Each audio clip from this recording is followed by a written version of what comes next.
ఒక్కసారి కొమ్మూరి గోల్డ్ కి కాల్ చేయండి. తాకట్లో ఉన్న మీ బంగారాన్ని విడిపించి మార్కెట్ ప్రైస్ కి వాళ్ళు కొనుక్కుని మిగతా డబ్బులు మీకు ఇచ్చేస్తారు. హలో అండి, అందరికీ నమస్కారం. నాతో ఉన్నారు ప్రముఖ సామాజిక రాజకీయ విశ్లేషకులు కొత్త రాజేంద్రబాబు గారు. సార్ నమస్కారం. నమస్తే సార్, మొన్న ఈ మధ్య జగన్మోహన్ రెడ్డి గారి ప్రెస్ మీట్లో తండ్రి కొడుకుని జాకీలెత్తి పైకి లేపుతున్నాడు, కొడుకు తండ్రిని జాకీలెత్తి పైకి లేపుతున్నాడని చంద్రబాబు నాయుడు నారా లోకేష్ గారి గురించి మాట్లాడారు.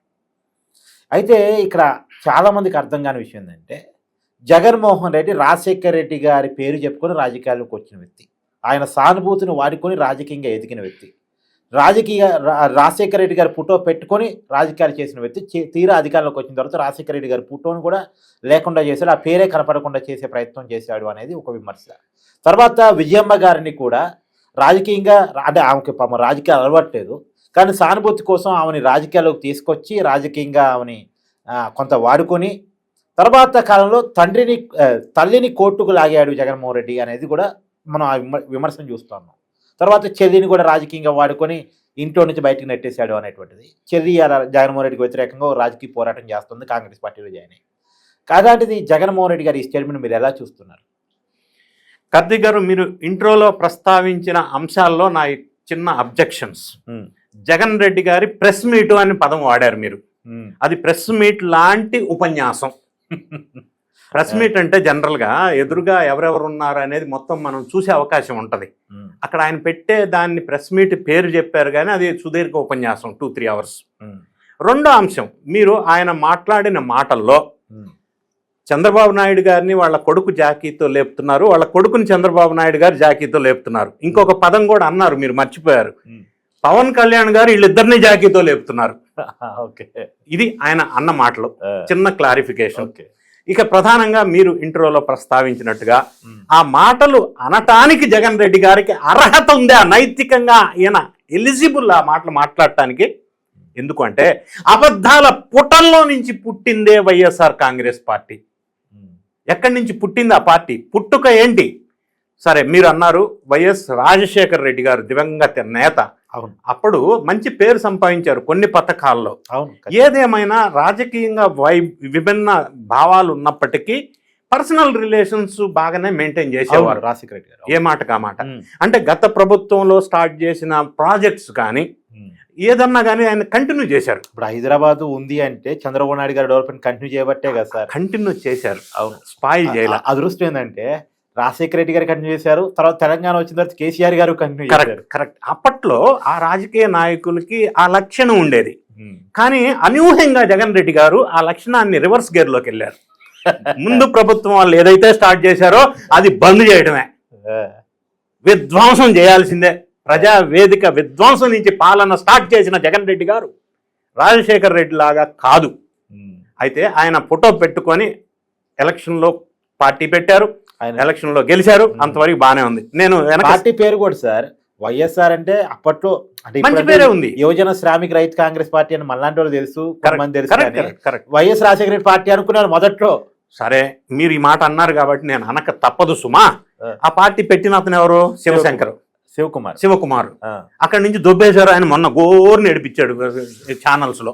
సరే, అది పక్కన పెడదాం. సరే, వైఎస్ఆర్ పేరు పెట్టారు, మంచిదే. ఆ పార్టీ పేరు పెట్టినప్పుడు ఎలక్షన్లో గెలుపొంది ఒక అధికారం వచ్చేంత వరకు వైఎస్ రాజశేఖర రెడ్డి గారి ఫోటో ఉండేది. అది సాక్షి మీడియాలో కానీ శాటిలైట్ ఛానల్లో వీళ్ళ కరపత్రాల్లో కానీ ఉండేది.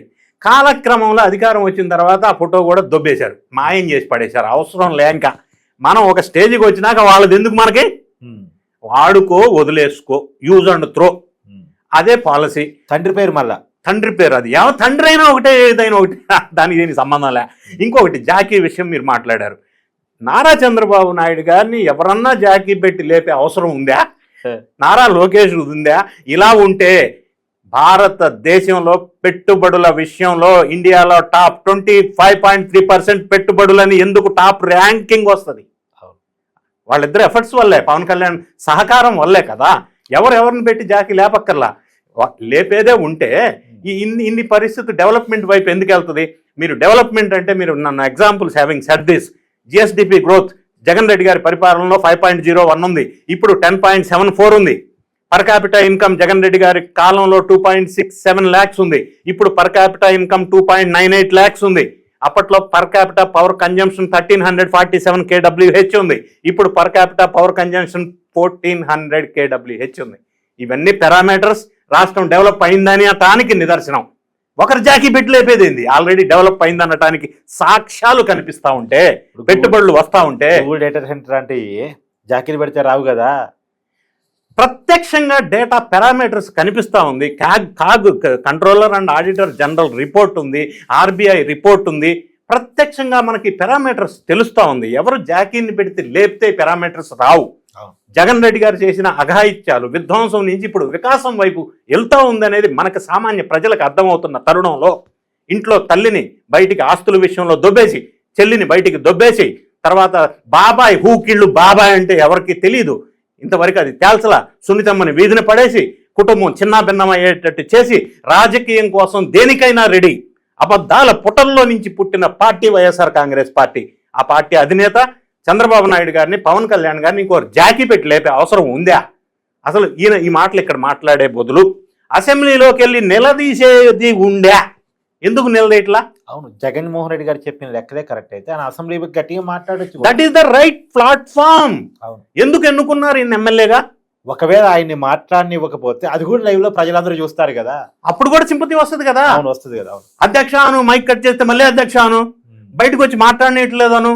అవును, ఎవడిచ్చాడండి ఈయనకి సలహాలు? ఈ స్క్రిప్ట్లు మీరన్నా కొద్దిగా సలహా ఇవ్వచ్చు కదా, సరిగా మీరు సీనియర్ జర్నలిస్ట్ కదా.